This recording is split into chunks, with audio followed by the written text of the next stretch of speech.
문재인 정부 출범 이후 처음으로 치러진 전국 동시 지방선거와 국회의원 재보궐선거가 야당의 참패로 막을 내렸습니다. 자유한국당과 바른미래당의 지도부는 책임을 통감한다며 사퇴했습니다. 야당들이 역대 최악의 성적표를 받아들면서 정치권 구도에도 큰 변화가 예상됩니다. 김만흠 한국정치아카데미 원장과 좀 더 자세하게 짚어보겠습니다. 안녕하십니까? 네, 안녕하세요. 네, 원장님 이번 지방선거 결과 한마디로 어떻게 평가하시겠습니까? 네, 문재인 대통령의 높은 지지도, 상대적으로 몰락 수준의 약세 야당의 정치 구도가 그대로 반영된 선거 결과였다고 볼 수 있겠습니다. 네. 결정적인 게 선거를 앞두고 왜 이렇게 야당이 약세였느냐라고 본다면은 일단 제1야당이었던 자유한국당, 여전히 1년 전에 있었던 박근혜 전 대통령의 탄핵 후유증을 극복하지 못했다라고 볼 수 있겠고요. 그 다음에 최근에 아마 자유한국당 그러면 이미지가 국민들에게 홍준표 대표로 연상됐을 겁니다. 네. 홍준표 당 이렇게 연상됐을 건데요. 그러다 보니까 중앙정치의 홍준표 대표 그러면 뭔가 이념과 관련된 논쟁을 벌이는 사람, 또 직설적이고 거친 말 하는 사람 이렇게 이미지가 됐었는데 그러다 보니까는 선거 구도가 중앙정치를 둘러싼 경쟁이 될 수밖에 없었고요. 야당의 약세가 그대로 반영이 됐고 2년 전 총선에서 약진했던 제3당 이번에 국민의당이 이합집산하고 바른미래당으로 탄생하는 과정 속에서 그 후유증을 극복하지 못하고 내부 분열에다가 방향을 잡지 못한 가운데 선거를 치렀죠. 절대 야당의 약세가 될 수밖에 없었고 문재인 대통령의 높은 지도가 그대로 반영이 되면서 전국적으로 여당인 더불어민주당이 재패한 그런 지방선거 결과였다고 볼 수 있겠습니다. 참패를 당한 뒤에 자유한국당 홍준표 대표, 바른미래당 유승민 공동대표가 사퇴를 했습니다. 그리고 3위를 기록한 서울시장 선거 3위를 기록한 안철수 후보의 경우도 성찰의 시간을 갖겠다 하면서 오늘 미국으로 떠난다고 합니다. 그런데 이들 세 사람 모두 정계 은퇴에 대해서는 특별한 얘기가 없었어요. 언제 정도 시간이 지나면 다시 복귀하겠다 이런 생각일까요? 좀 그런 점이 있는 것 같습니다. 홍준표 대표는 모든 책임은 나에게 있다라고 얘기하는데 네. 지금 지방선거 치러버린 책임은 어떻게 지겠습니까? 그러니까요. 사실 이렇게 망가뜨려놨는데 저는 개인적으로 봤을 때 이번에 지방선거에서 특히 제1야당에 대해서 홍준표 대표가 한 10% 정도는 감점 요인이 됐지 않겠냐 그런 생각도 합니다. 홍준표 대표가 이번에 당 대표는 놓으면서 본인이 차지하고 있는 대구 북을의 당협위원장 자리는 그대로 유지하고 있습니다. 그동안 홍준표 대표가 최근에 했던 발언이 정치를 1996년에 시작한 이래로 여러 가지 시련이 있었지만은 또 극복하고 해왔다. 또 극복하겠다 할 때인지 모르겠는데 이번의 경우에는 본인은 다시 한번 재데뷔를 하려고 해도 극복이 쉽지 않지 않겠는가 생각이 들고요. 유승민 공동대표만 셋 중에서 현역을 유지하고 있습니다. 그렇기 때문에 대표직 그만두더라도 계속 활동을 할 거고요.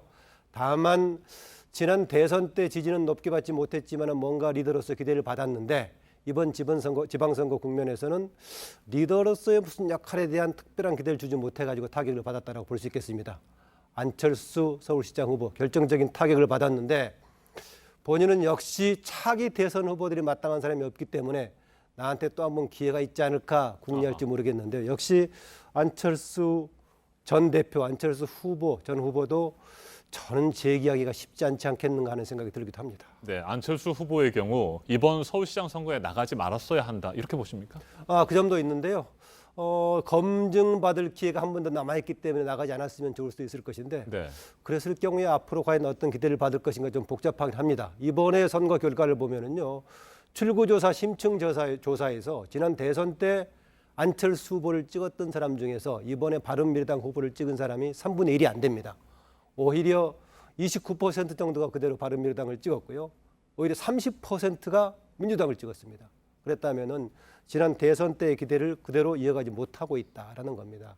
연거푸 이런 상황에서 특히 국민의당을 쪼개고 다시 바른미래당으로 이합집산하는 과정 속에서 비투하는 세력을 많이 만들어가지고 본인의 정치적 입지는 더 어려워지지 않았나 그런 생각이 듭니다. 네, 자유한국당 오늘 비상의원총회를 열고 당 수습 방안을 논의한다고 하는데 수습 방안을 찾을 수 있을까요? 현재로서는 당의 지도부 구성하는 방식 빼놓고 새로운 방식이 있겠습니까? 지금 이번에 지방선거를 보면 과거에 2006년에 당시 지방선거요. 열린우리당이 집권 여당일 때 전패했던 그 상황이 그대로 뒤집어진 건데요.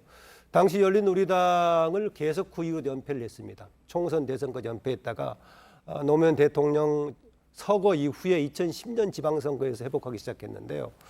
이번에 자유한국당 재기를 하려고 한다면 거의 당 해체 수준으로 가야 되지 않을까 생각이 들고요. 새로운 인물 수혈을 한다고 하는데 인물 수혈을 하려면은 현재 활동하고 있는 사람 중에 상당수가 정계 은퇴를 해야만이 그 공백을 뚫고 들어가겠는데 모두가 당 쇄신과 개혁의 주체로 나서고 있지만은 스스로 희생한다는 모습은 보이지 않고 있습니다. 이 스스로 희생 문제는요 이번뿐만이 아니라 박근혜 전 대통령 탄핵 이후에도 몇 사람 정도는 정계 은퇴 모습을 보여줬어야 되는데 말로만 반성 얘기했지 그 이후로 아무런 변화가 없었습니다. 적어도 그 이상의 뭔가 변화가 있어야만 되는데 그런 기대를 할 수 있을까는 모르겠습니다. 네, 말씀하신 대로 지도부만 바꿔서는 안 된다. 도로 한국당이 된다. 뭐 이런 비판과 함께 해체 후에 재창당을 해야 된다고 하는데 어떤 방법이 있습니까? 말 그대로 해체를 한다고 하면은 지난 총선 결과 당이 가지고 있는 기득권을 모두 버리는 거 아니겠습니까? 네. 이철우 지금 경북지사 당선자도 그런 얘기하고 있고 당에서 몇 사람 얘기하고 있는데 저는 적어도 그 정도는 가야 되지 않겠나라는 것인데 당에서 오늘 진행되는 논의를 좀 봐야겠는데 저는 그 정도는 가야만이 다시 일어설 수 있다고 봅니다. 과거 열린우리당 결국은 해체가 돼가지고 대통합민주신당으로 통합했었고 거기서 결국은 대선 그다음에 총선 2007년 2008년 패배한 이후에 노무현 대통령 전 대통령 서거 이후에 2010년에 야권 연대를 통해서 간신히 일어선 그런 상황이었는데 그걸 한번 되짚어 봐야 될 겁니다. 네, 국민의당과 바른정당이 통합할 때 합리적인 진보, 개혁, 보수를 기치로 내걸지 않았습니까? 네. 그렇게 해서 통합을 했는데 이번에 참패를 당했어요. 사실상 뭐 큰 의미가 없는 시너지 효과를 거두지 못한 실패였다. 이렇게 보십니까?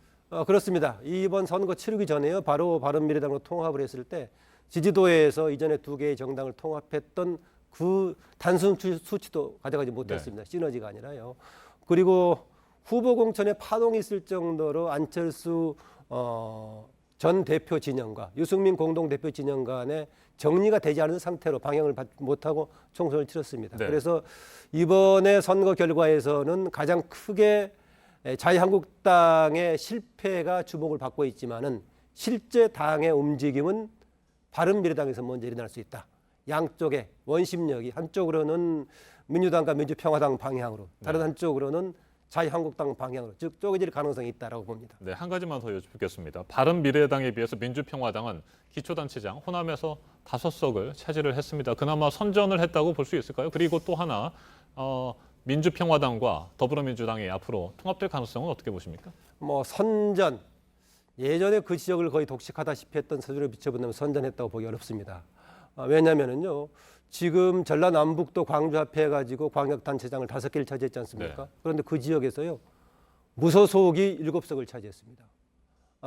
그러니까 더불어민주당의 독주에 대한 견제의식이 상당히 아직 남아있는데 거기에서 민주평화당이 흡수를 못했다라고 볼 수 있겠습니다. 오히려 7석을 무소속이 가져갔다는 것은 그만큼 민주평화당에 대한 기대가 많이 줄었다는 것인데요. 아마 근본적인 뭔가 새로운 모색을 해야 될 것 같고요. 통합의 가능성.